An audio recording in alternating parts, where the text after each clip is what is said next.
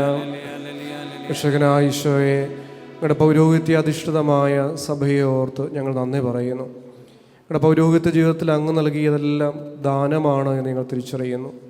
എന്നാൽ ഞങ്ങളുടെ അലംഭാവം കൊണ്ടോ ഞങ്ങളുടെ ഉദാസീനത കൊണ്ടോ മൂലപാപങ്ങളുടെ അടിമത്തം കൊണ്ടോ പ്രമാണ ലംഘനങ്ങൾ മൂലമോ തിരുസഭയുടെ കൽപ്പനക്കെതിരായോ പൗരോഹിത്യ ജീവിതത്തിൽ ഞങ്ങൾ ചെയ്തു പോയിട്ടുള്ള എല്ലാ തിന്മകളെയും ഓർത്ത് ഈശോയെ ഞങ്ങൾ ക്ഷമ ചോദിച്ച് പ്രാർത്ഥിക്കുന്നു.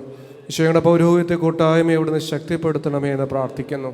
അങ്ങ് ഞങ്ങളെ ഏൽപ്പിച്ചിട്ടുള്ള ശുശ്രൂഷ മേഖലകളിൽ ഞങ്ങൾ വരുത്തിയിട്ടുള്ള സകല കുറവുകളെ ഓർത്ത്, ഞങ്ങൾ ചെയ്യാനിരിക്കുന്ന നന്മകൾ ചെയ്യാതെ പോയതിനെ ഓർത്ത്, ഞങ്ങളുടെ അലംഭാവം കൊണ്ട് വലിയ വീഴ്ചകൾ വരുത്തുന്നതിനെ ഓർത്ത്, കുദാശ അനുഷ്ഠാനങ്ങളിൽ, ഞങ്ങളുടെ യാമ നമസ്കാരങ്ങളിൽ, ഭക്ത അഭ്യാസങ്ങളിൽ ഞങ്ങൾ വരുത്തിയിട്ടുള്ള കുറവുകളെ ഓർത്ത് ഈശോയെ ഞങ്ങൾ മാപ്പ് ചോദിച്ച് പ്രാർത്ഥിക്കുന്നു.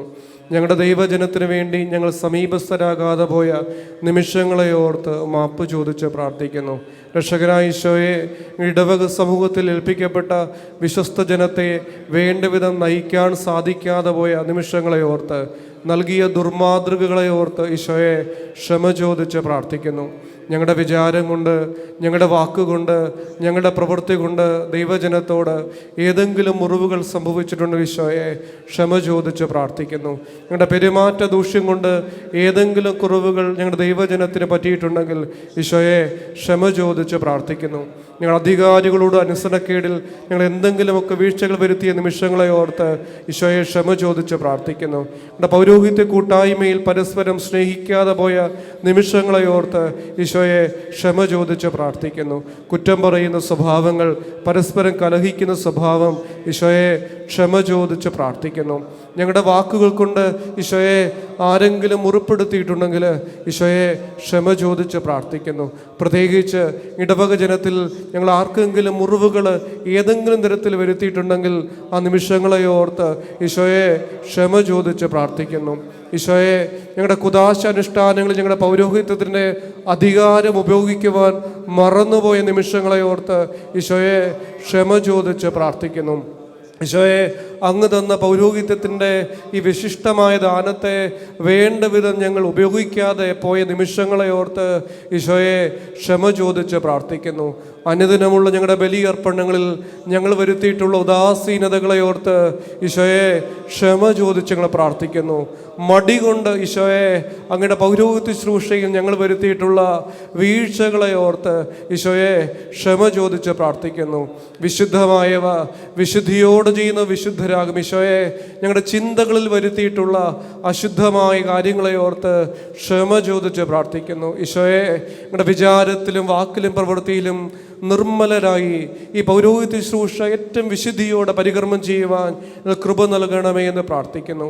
ഞങ്ങൾ നാളിതുവരെ ചെയ്തു പോയിട്ടുള്ള എല്ലാ തിന്മകളെ ഓർത്ത്, തലമുറകളായി ചെയ്തു പോയിട്ടുള്ള പൗരോഹിത്യ ജീവിതത്തിലെ എല്ലാ വീഴ്ചകളെ ഓർത്ത്, ബലഹീനതകളെ ഓർത്ത്, മാരകമായ തിന്മകളെ ഓർത്ത്, ജഡീകമായ ആസക്തികളെ ഓർത്ത് ഈശോയെ ക്ഷമ ചോദിച്ച് പ്രാർത്ഥിക്കുന്നു. ഞങ്ങളോട് കരുണ തോന്നണമേ എന്ന് പ്രാർത്ഥിക്കുന്നു. ബലഹീനരായി ഞങ്ങൾ നിവർത്തിയിട്ടുള്ള സകല പാപങ്ങളും, സകല കടങ്ങളും, ഉത്തരിപ്പ് കടങ്ങളും, ലംഘനങ്ങളെയും ഓർത്ത് ക്ഷമ ചോദിച്ച് പ്രാർത്ഥിക്കുന്നു. ഓ പരിശുദ്ധ പരമകാരുണ്യവാനായ ദൈവമേ, ഞങ്ങളോട് കരുണ തോന്നണമേ. ഈ പാപങ്ങൾ മുഴുവനും അങ്ങയുടെ സന്നിധിയിലേക്ക് സമർപ്പിച്ച് ക്ഷമയോടെ പ്രാർത്ഥിക്കുന്നു.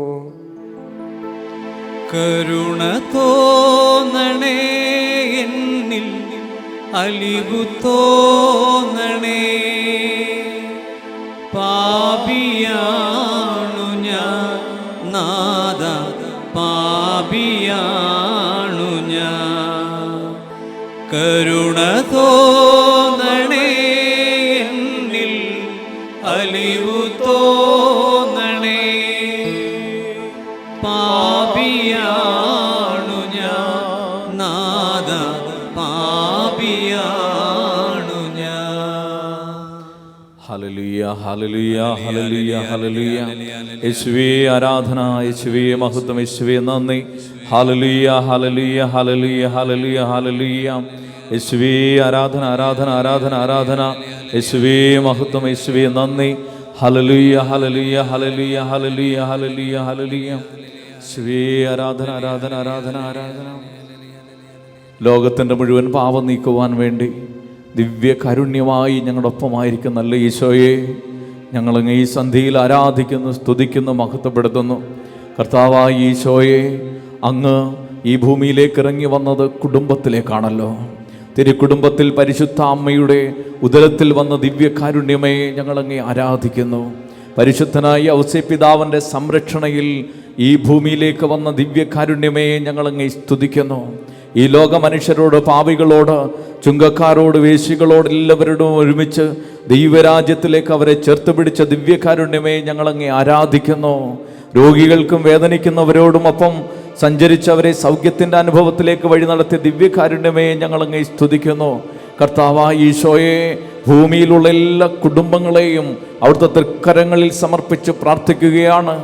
ഭൂമിയിൽ അവിടുന്ന് സ്ഥാപിച്ച ആദ്യത്തെ കുടുംബം മുതൽ ഇന്ന് ഈ നിമിഷം വരെ വിവാഹോദാശ സ്വീകരിച്ച് അങ്ങയുടെ സന്നിധിയിലേക്ക് ചേർത്ത് വയ്ക്കിട്ടുള്ള എല്ലാ കുടുംബങ്ങളെയും ഈ സമയം ഞങ്ങൾ ഒന്ന് ചേർന്ന് അവിടെ തിരുസന്നിധിയിൽ സമർപ്പിച്ച് പ്രാർത്ഥിക്കുന്നു. ഭൂമിയിലെ പറുദീസായി അവിടുന്ന് ഓരോ കുടുംബത്തെ അനുഗ്രഹിച്ച് ബലപ്പെടുത്തി രക്ഷയുടെ അനുഭവം ഈ ലോകത്തിന് നൽകുവാൻ വേണ്ടി വിശുദ്ധീകരണത്തിൻ്റെ അഭിഷേകമായി വിവാഹ കൂദാശ നൽകി അവരെ അവിടുന്ന് യോജിപ്പിച്ചിരിക്കുന്ന കൃപയ്ക്കായിട്ട് സ്തുതിക്കുന്നു, സ്തോത്രം ചെയ്യുന്നു. കർത്താവായ ഈശോയെ അവിടുന്ന് അരുളി ചെയ്യുന്നു, ഭൂമിയിൽ രണ്ടുപേർ യോജിച്ച് ചോദിക്കുന്ന ഏതു കാര്യവും എൻ്റെ സ്വർഗസ്ഥനായ പിതാവ് നിറവേറ്റിത്തരും. ഭൂമിയിൽ രണ്ടുപേർ യോജിച്ച് ചോദിക്കുന്ന ഏത് കാര്യവും എൻ്റെ സ്വർഗസ്ഥനായ പിതാവ് നിറവേറ്റിത്തരും. കർത്താവായ ഈശോയെ, ഭൂമിയിൽ രണ്ടുപേർ യോജിച്ച് അങ്ങയുടെ സന്നിധിയിൽ കരമുയർത്തി പ്രാർത്ഥിക്കുവാൻ, തലമുറകൾക്ക് ജന്മമേകുവാൻ അവിടുന്ന് വിളിച്ച് വേർതിരിച്ചത് ഭാര്യ ഭർത്താക്കന്മാരെയാണല്ലോ. കർത്താവായ ഈശോയെ, വിവാഹ കൂദാശയുടെ അഭിഷേകം സ്വീകരിച്ച് അവിടുത്തെ വലിയ ദൗത്യത്തെ, രക്ഷയുടെ ദൗത്യത്തെ ലോകത്തിന് നൽകുന്ന എല്ലാ ദമ്പതിമാരെ അവിടുത്തെ തൃക്കരങ്ങളിൽ സമർപ്പിച്ച് പ്രാർത്ഥിക്കുന്നു. ദാമ്പത്യ ജീവിതത്തിൻ്റെ സമാധാനവും സന്തോഷവും അവർക്ക് നൽകണമേ. പരിശുദ്ധാത്മ വരങ്ങളും ദാനങ്ങളും ഫലങ്ങളും നൽകി അവരുടെ ജീവിതത്തെ ഭൂമിയിലെ പറുദീസയാക്കി അവിടുന്ന് രൂപപ്പെടുത്തണമേ. ദൈവം യോജിപ്പിച്ച വിവാഹമെന്ന കൂദാശയുടെ അർത്ഥവും ആഴവും ഗ്രഹിച്ച് കുടുംബജീവിതത്തിൽ സന്തോഷം കണ്ടെത്തുവാൻ ഓരോ ദമ്പതിമാരെയും അവിടുന്ന് അനുഗ്രഹിക്കണമേ. തെറ്റിദ്ധാരണകൾ, സംശയരോഗങ്ങൾ, ഇതര വിവാഹേതര ബന്ധങ്ങൾ, മറ്റ് പൈശാചികമായ തിന്മകൾ വഴി കുടുംബജീവിതത്തിൽ സമാധാനവും സ്വസ്ഥതയും നഷ്ടപ്പെട്ട എല്ലാ മക്കളെ അവിടുത്തെ കരങ്ങളിലേക്ക് ചേർത്ത് വെക്കുന്നു. ദിവ്യകാരുണ്യീശോയെ, ഐക്യത്തിൻ്റെ, യോജിപ്പിൻ്റെ, സ്നേഹത്തിൻ്റെ അനുഭവത്തിലേക്ക് എല്ലാ ദമ്പതിമാരെയും അവിടുന്ന് വിളിച്ചടിപ്പിക്കണമേ. പശ്ചാത്താപത്തിലേക്ക്, അനുതാപത്തിലേക്ക് അവരെ വഴി നടത്തണമേ. വചനത്തിൻ്റെ ശക്തി തിരിച്ചറിയുവാൻ തിരുവചനത്തിൻ്റെ ഉപാസകരാക്കി കുടുംബങ്ങളെ അവിടുന്ന് രൂപപ്പെടുത്തണമേ. ഓരോ കുടുംബങ്ങളുടെ ആവശ്യങ്ങളെ സമർപ്പിച്ച് പ്രാർത്ഥിക്കുന്ന കർത്താവായ ഈശോയെ, രോഗാവസ്ഥയിലുള്ളവർ, മാനസിക രോഗാവസ്ഥകളിലുള്ളവർ, വിവിധങ്ങളായ കടഭാരങ്ങളാൽ ഭാരപ്പെടുന്നവർ എല്ലാവരെയും അവിടുന്ന് ഏറ്റെടുക്കണമേ. ജോലി മേഖലകളിലായിരിക്കും ദമ്പതിമാരെ അവിടുന്ന് അനുഗ്രഹിക്കണമേ. കുഞ്ഞുങ്ങളുടെ ജീവിതങ്ങളിൽ ആകുലപ്പെടുന്ന മാതാപിതാക്കന്മാരെ അവിടുന്ന് ഏറ്റെടുക്കണമേ. കുഞ്ഞുങ്ങളെ ബലിപീഠത്തോട്, സഭയോട്, കൂദാശകളോട് ചേർത്ത് വെക്കുവാൻ പരിശുദ്ധാത്മ ജ്ഞാനവും ശക്തിയും എല്ലാ മാതാപിതാക്കന്മാർക്കും അവിടുന്ന് നൽകണമേ. കുഞ്ഞുങ്ങൾക്ക് കർത്താവെ കുടുംബത്തിൻ്റെ അഭിഷേകമായിട്ട് മാറണമേ. ഉദരഫലത്തെ സമ്മാനമായി അവിടുന്ന് നൽകിയിരിക്കുകയാണല്ലോ. കർത്താവിനെ ഭയപ്പെടുകയും അവൻ്റെ വഴിയിൽ നടക്കുകയും ചെയ്യുന്നവൻ ഭാഗ്യവാൻ, അവൻ്റെ അധ്വാന ഫലം അവൻ അനുഭവിക്കുമെന്ന് 128 സങ്കീർത്തനത്തിൽ അവിടുത്തെ തിരുവചനം ഞങ്ങളോട് സംസാരിക്കുന്നുണ്ടല്ലോ. കർത്താവായ ഈശോയെ, ദൈവഭയമുള്ള, ദൈവസ്നേഹമുള്ള, ദൈവജ്ഞാനമുള്ള കുടുംബങ്ങളായി ഓരോ കുടുംബങ്ങളെ അവിടുന്ന് രൂപപ്പെടുത്തണമേ. ആകുലതകളിൽ നിന്നും, അസ്വസ്ഥതകളിൽ നിന്നും, രോഗങ്ങളിൽ നിന്നും, പൈശാചികമായ എല്ലാ തിന്മകളിൽ നിന്നും ജീവനുള്ളതും ജീവിപ്പിക്കുന്നതുമായ കുരിശിൻ്റെ അടയാളത്താൽ മുദ്രയിട്ട് ലോകത്തിലുള്ള സമസ്ത കുടുംബങ്ങളെയും ഈ ശുശ്രൂഷയിൽ പങ്കുചേരുന്ന എല്ലാ മക്കളെയും മാതാപിതാക്കളെയും ദമ്പതിമാരെയും അവിടുന്ന് വിശുദ്ധീകരിച്ച് സംരക്ഷിക്കണമേ. ആശീർവദിച്ച് അനുഗ്രഹിക്കണമേ. തിരുരക്തം കൊണ്ട് ഓരോ കുടുംബങ്ങളെയും അവിടുന്ന് കഴുകി വിശുദ്ധീകരിക്കണമേ. യേശുവിൻ്റെ തിരുരക്തത്താൽ എല്ലാ കുടുംബങ്ങളും അഭിഷേകം പ്രാപിക്കട്ടെ. ദിവ്യകാരുണ്യീശോയെ, ഞങ്ങളുടെ എല്ലാ കുടുംബങ്ങളെയും അവിടുത്തെ സന്നിധിയിലേക്ക് ഒരിക്കൽ കൂടി സമർപ്പിക്കുന്നു. തിരുസഭയോട്, ഇടവകളോട് ചേർന്ന് നിന്നുകൊണ്ട് ആയിരിക്കുന്ന ഇടങ്ങളിൽ അഭിഷേകത്തിൻ്റെ, യേശുവിൻ്റെ സാക്ഷികളായി മാറുവാൻ എല്ലാ കുടുംബങ്ങളെ അവിടുന്ന് ഏറ്റെടുക്കണമേ. അവിടുത്തെ വലിയ കരുണ കൊണ്ട് എല്ലാ കുടുംബങ്ങളെ അഭിഷേകം ചെയ്യണമേ. കർത്താവായ ഈശോയെ, ലോകമെങ്ങുമുള്ള എല്ലാ കുടുംബങ്ങൾക്കും വേണ്ടി ഞങ്ങൾ വൈദികർ ഒന്ന് ചേർന്ന് സമർപ്പിക്കുന്ന ഈ പ്രാർത്ഥനകൾ അവിടുന്ന് കേട്ട് ഉത്തരമരുളണമേ. ആമേൻ. ഈശോയുടെ അതിദാരുണമാ